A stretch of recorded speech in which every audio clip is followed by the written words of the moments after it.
এই কন্ট্রোলারের ক্যাবিনগুলো আমাদের প্রবলেম আছে, ক্যাবিনগুলো চেঞ্জ হবে। ফাইনাল ভিডিও লাস্টে দেখাবো। তারপর কন্ট্রোলারটা আমাদের খোলা হয়ে গেছে।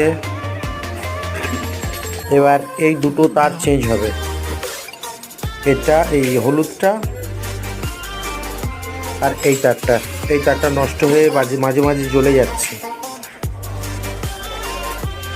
এটা 1500-এর মোটরের কন্ট্রোলার।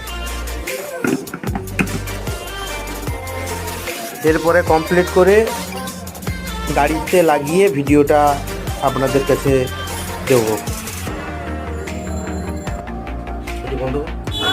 কন্ট্রোলারের কাজ সম্পূর্ণ করে এই আমাদের ফিটিং কমপ্লিট হয়েছে।